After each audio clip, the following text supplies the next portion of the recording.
Hola, te doy la bienvenida a un nuevo episodio de Mitos y Leyendas de América, el espacio donde redescubrimos los relatos ancestrales de nuestros pueblos originarios. Hoy vamos a dedicarnos a las historias acerca de las plantas. Por ejemplo, la leyenda del majestuoso ombú, un árbol emblemático de las llanuras sudamericanas. Acompáñame a conocer cómo las antiguas culturas explicaban el origen de este gigante protector de las pampas y de otros árboles. Soy Jenny de Bernardo y estoy encantada de que me acompañes en este viaje de historias y magia.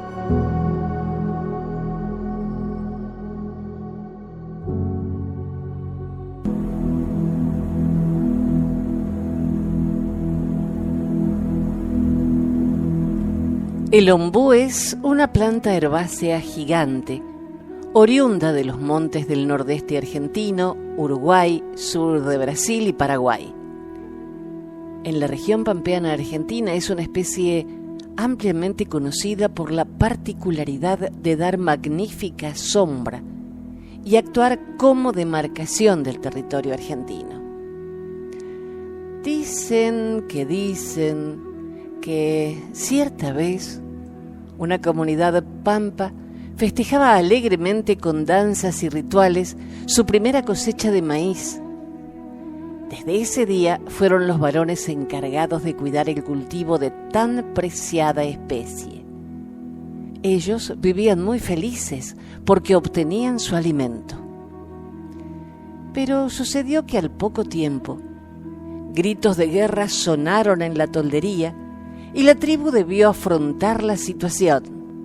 Es decir, los hombres tuvieron que ir a defender sus dominios, alejándose de la comunidad. En ella solo quedaron los ancianos, un apretado grupo de mujeres y los niños. Fueron las mujeres las encargadas de las tareas cotidianas, pero el cacique le encomendó a Ombi, su esposa, el cuidado del pequeño cultivo. Transcurrieron muchos días. Ombi le puso todas sus energías al cultivo y éste le ofreció sus frutos. A pesar de la incertidumbre al no saber si su compañero regresaría con vida, ella festejó entusiasmada aquellos brotes y con sus agrietadas manos removía la tierra y acarreaba el agua para regar a los cultivos. Ombi no descuidaba la siembra porque sabía que de ella dependía el alimento de los días venideros. Sin embargo, ocurrió algo inesperado. Una gran sequía agrietaba y secaba la tierra polvorienta. Nadie podía recordar nada igual. El sol despedía poderosos rayos que resquebrajaban la tierra sin piedad. Y por más que los ancianos invocaron la protección del Supremo para que la lluvia trajese alivio a la región, ni una mísera nube aparecía en el diáfano cielo. Se secó la aguada y un viento caliente terminó por agotar las fuerzas y desalar la región. Ombi veía con desesperación cómo las plantas morían calcinadas por el intenso sol y redobló los cuidados para salvar el sembradío. Los días se hacían interminables y en la pampa extensa y llana no existían árboles donde cobijarse. Solamente bajo los toldos se obtenía una pequeña protección. Ombi no cejaba en el esfuerzo. Fue por esos días cuando los ancianos advirtieron cómo el cabello de la mujer cada día encanecía más y su cuerpo iba tomando las formas de una anciana. Temerosos por la vida de Ombi, le rogaron que se quedase con ellos al resguardo de los toldos. Pero ella se negó a dejar el cultivo. Estaba resuelta a salvarlo, aunque más no fuese una planta para juntar las semillas para la próxima cosecha. Cierta mañana, cuando el sol cocinaba con sus rayos la pampa en toda su extensión, Ombi comprobó que del pequeño sembradío solo quedaba con vida una solitaria planta medio chamuscada. Decidida a protegerla, se interpuso con su poncho para darle sombra y con sus propias lágrimas humedeció la tierra reseca. Pasaron los días y al ver que ella no volvía, los ancianos salieron en su busca. Pero ella ya no pertenecía a este mundo. Lo único que hallaron fue una solitaria y verde planta de maíz que, aunque frágil, aún se mantenía viva, resguardada por la sombra de una hierba gigantesca que crecía cerquita de ella, con restos de un poncho deshilachado. El cabello enmarañado hecho copa, silenciosa, pero diciéndolo todo con su gesto de amparo. Cuando el jefe regrese, el maíz ya estará crecido, pero a él no le importará. Irá a llorar a la sombra de su amada. Irá a decirle lo que él tampoco nunca antes pudo decirle, hasta que comprenda que en realidad no hace falta decir nada más. La comunidad entera lloró la pérdida de Ombi y en honor a ella llamaron a esa gigantesca hierba Ombú.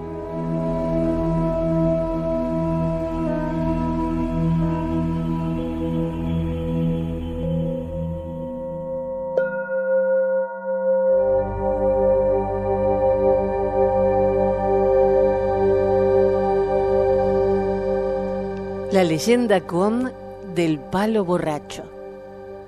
El Coptanoón, que había creado aquí abajo todo cuanto la naturaleza ofrece, se detuvo a contemplar a sus hijos, cuyos cuerpos habían animado con chispas de luz, y antes de retirarse a su luminoso hábitat, dejó servidores que lo auxiliaran.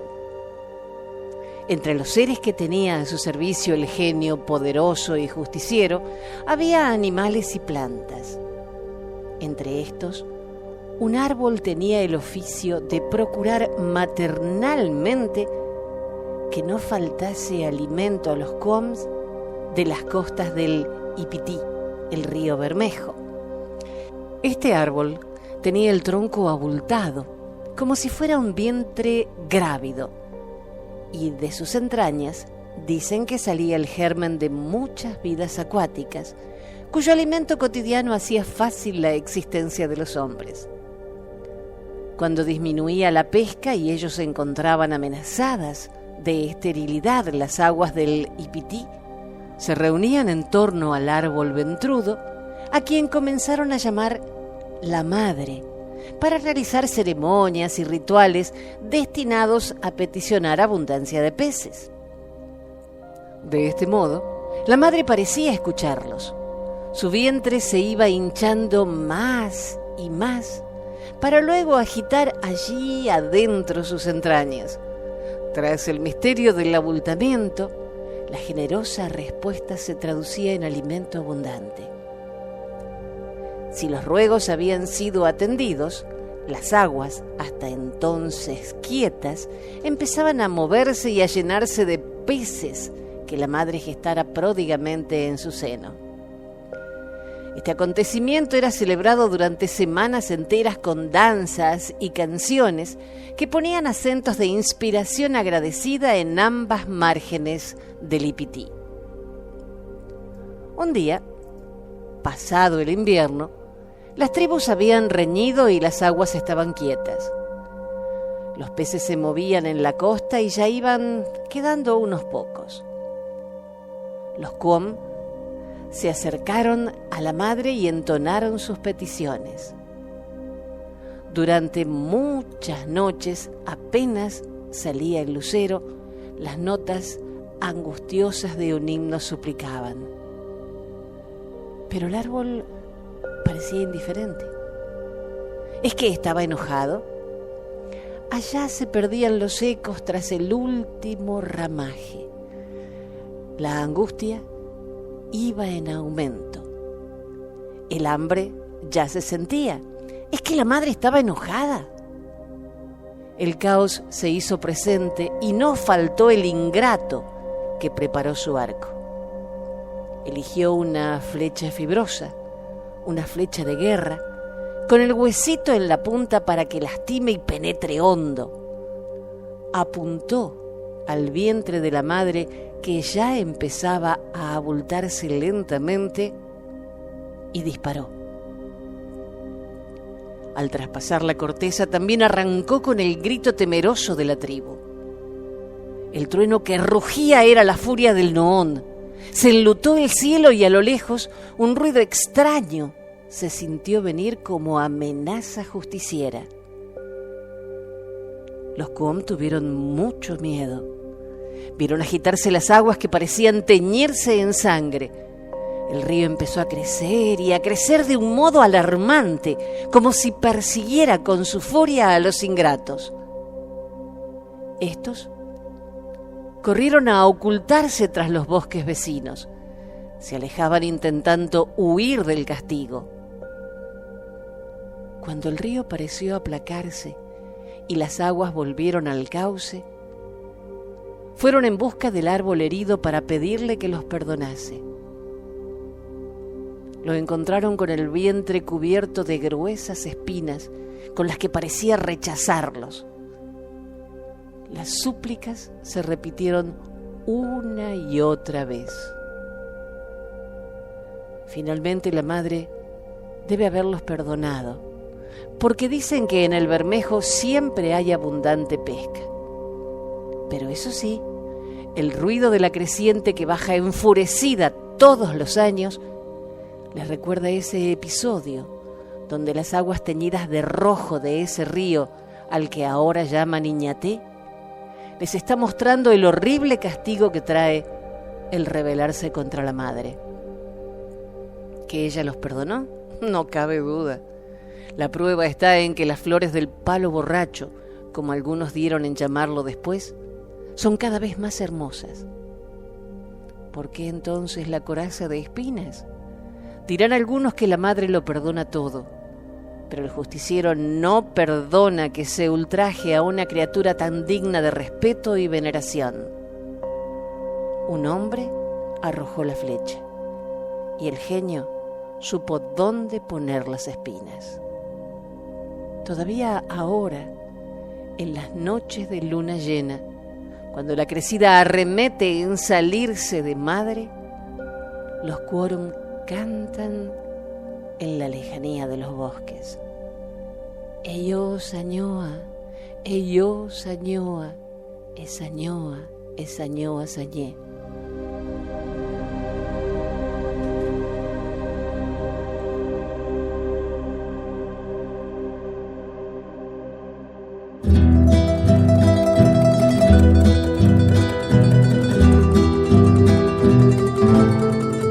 La mandioca es una planta herbácea euforbiácea de hasta 3 metros de altura, con hojas grandes y raíces tuberosas feculentas, de la que se obtiene la tapioca.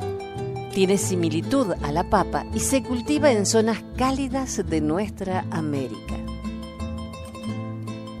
Dicen los antiguos que mucho tiempo atrás, antes que el blanco llegara, Ñaza Indí, que era muy buena recolectora, adentrándose en el monte, conoció a Catupirí mientras juntaba los sabrosos frutos silvestres.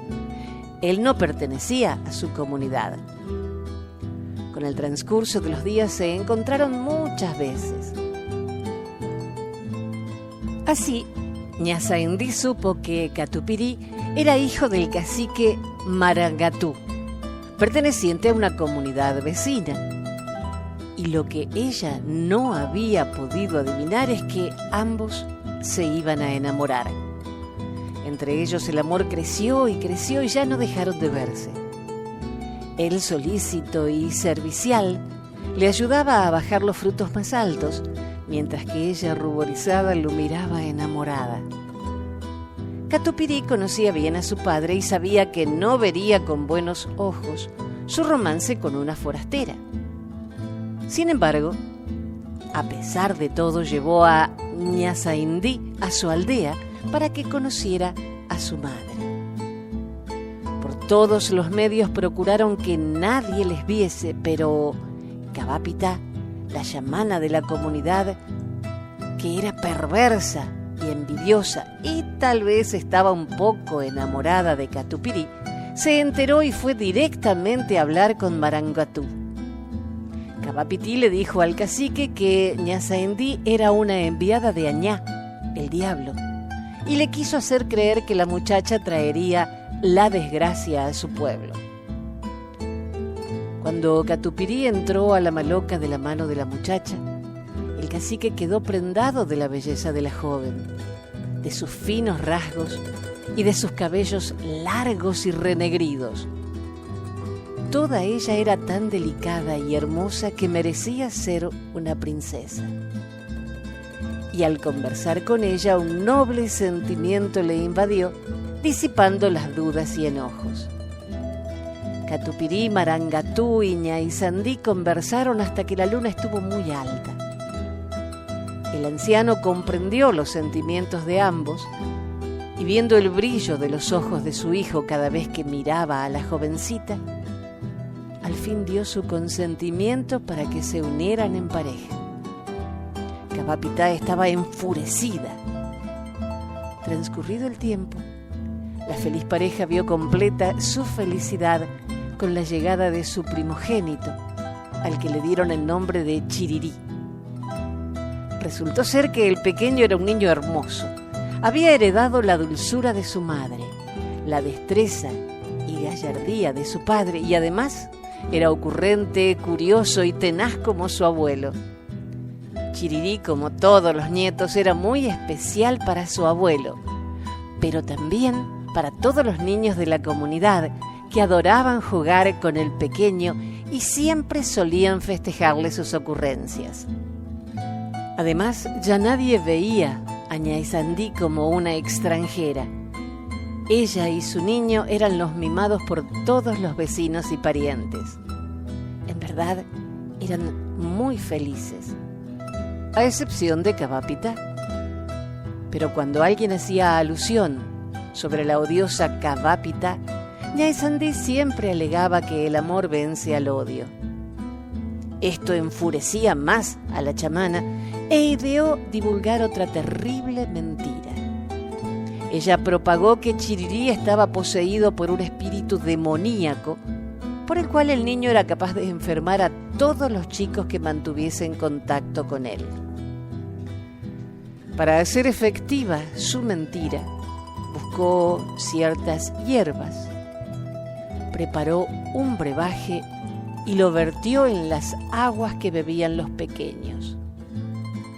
Pronto, todos sufrían los efectos de las hierbas y los padres temerosos no tardaron en culpar a Chirirí. Catupirí estaba indignado y Ñaizandí no tenía consuelo. Todos señalaban al niño como el causante de los males y se alejaban. Pasaron los días y ya muchas madres empezaban a olvidar lo ocurrido. Entonces, Kavapita se jugó la última carta. Volvió a verter su envenenada pócima en el agua que recogía la comunidad. Ahora todos sufrían el mismo mal. Kavapita se regocijaba por dentro de su obra y sugirió que si querían que el mal ya no volviese a atacarlos, era preciso sacrificar a Chirirí. Al enterarse el cacique Marangatú de las malas nuevas, le aconsejó a su hijo llevar a Ñaizandí y al niño monte adentro hasta que se avecinaran días mejores. Sin embargo, los mejores cazadores fueron en busca de la familia y mientras dormían, se apoderaron de Chirirí. Buscaron un claro en el monte y cuando amaneció, sujetaron al niño a un árbol de ñandubay. Entonces, la malvada chamana extrajo de su bica una flecha envenenada, tensó el arco y apuntó. Estaba a punto de arrojarla cuando el cielo pareció abrirse en dos y el más horrendo y estremecedor rugido bajó desde arriba, acompañado de un potentísimo rayo. Cabapitá dio un grito espeluznante. La flecha se disparó. La maligna chamana rodó por el suelo. El rayo enceguecedor la alcanzó y la fulminó en ese mismo instante. El castigo de Tupá se había hecho efectivo. En ese momento llegaron sus padres y desataron a Chirirí. Y he aquí la sorpresa. A los pies del muchachito donde se había clavado su flecha, casi milagrosamente crecía una nueva plantita desconocida hasta ese momento. Los presentes le dieron el nombre de Mandió.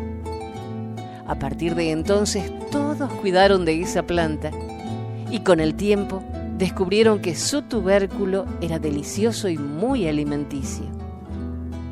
Es creencia entre los guaraníes que este vegetal lleva en su interior el dulce corazón de Ñasa Indí y el de Chirirí, y quien la ingiere obtendrá la fortaleza y energía de ambos, y además es considerado un símbolo de justicia que Tupá puso entre los hombres.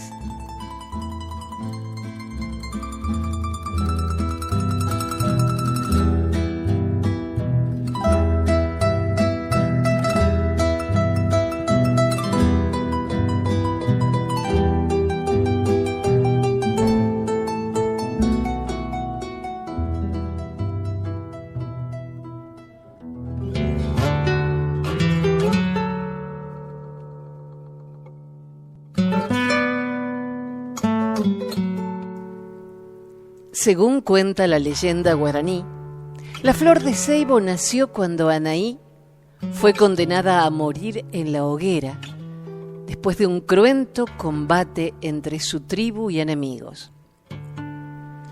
Por entre los árboles de la selva nativa corría Anaí. Conocía todos los rincones de la espesura, todos los pájaros que la poblaban, todas las flores. Amaba con pasión aquel suelo silvestre que bañaban las aguas oscuras del río Barroso. Y Anaí cantaba feliz en sus bosques con una voz dulcísima, en tanto callaban los pájaros para escucharla. Pero un día resonó en la selva un rumor más violento que el del río, más poderoso que el de las cataratas, que allá hacia el norte estremecían el aire. Retumbó en la espesura el ruido de las armas, y hombres extraños de piel blanca remontaron las aguas y se internaron en la selva. La tribu de Anaí se defendió contra los invasores. Vio caer a sus seres queridos y esto le dio fuerzas para seguir luchando, para tratar de impedir que aquellos extranjeros se adueñaran de su selva, de sus pájaros, de su río. Un día, en el momento en que Anaí se disponía a volver a su refugio, fue apresada por 2 soldados enemigos. La llevaron al campamento y la ataron a un poste para impedir que huyera. Pero Anaí, con una maña natural, rompió sus ligaduras y valiéndose de la oscuridad de la noche, logró dar muerte al centinela. Después intentó buscar un escondite entre sus árboles amados, pero no pudo llegar muy lejos. La apresaron nuevamente. La juzgaron con severidad. Anaí, culpable de haber matado a un soldado, debía morir en la hoguera. La indiecita fue atada a un árbol de anchas hojas y a sus pies apilaron leña a la que dieron fuego. Las llamas subieron rápidamente, envolviendo el tronco del árbol y su cuerpo. Ante el asombro de los que contemplaban la escena, Anaí comenzó de pronto a cantar. Era como una invocación a su selva, a su tierra, a la que entregaba su corazón antes de morir. Su voz dulcísima estremeció la noche, y la luz del nuevo día pareció responder a su llamada. Con los primeros rayos del sol se apagaron las llamas que envolvían a Anaí. Entonces, los rudos soldados que la habían sentenciado quedaron mudos y paralizados. El cuerpo moreno de la indiecita se había transformado en un manojo de flores rojas como las llamas que la envolvieron, maravillosas como su corazón apasionadamente enamorado de su tierra, adornando el árbol que la había sostenido.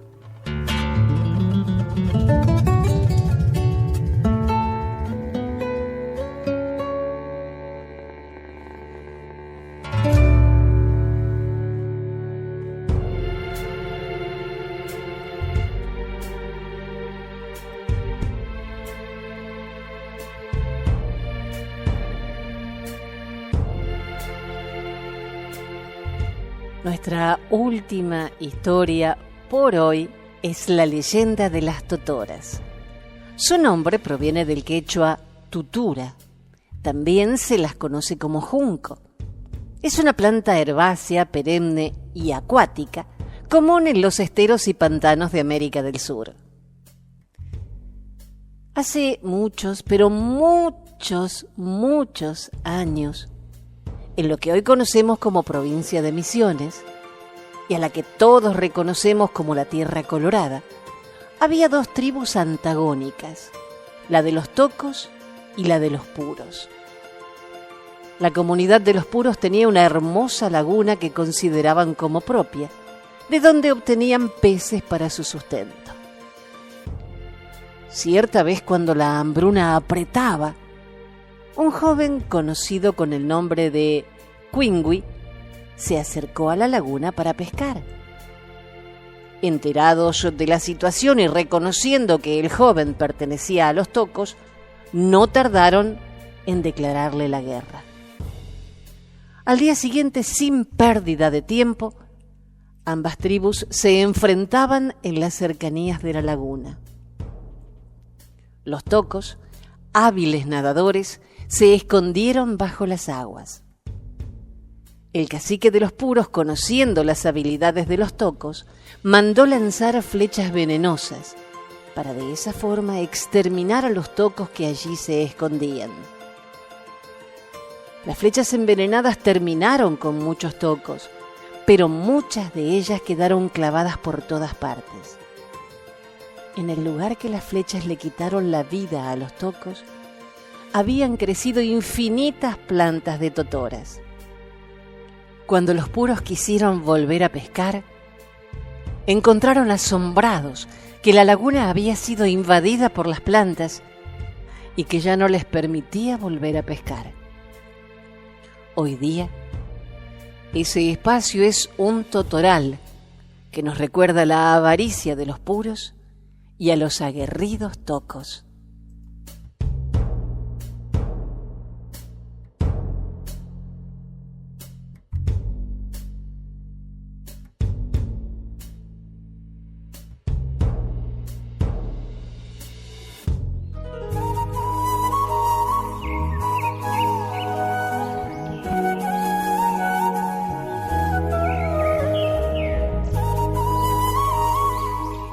Y así concluye la primera parte de la historia sobre los árboles, sobre el ombú, un guardián inmortal de las vastas llanuras. Gracias por escuchar otro capítulo de Mitos y Leyendas de América. Si te gustó este episodio, no olvides suscribirte, compartir y dejar tus comentarios. Nos encontraremos en la próxima entrega, donde seguiremos descubriendo el mágico origen de otras plantas y árboles. Hasta pronto.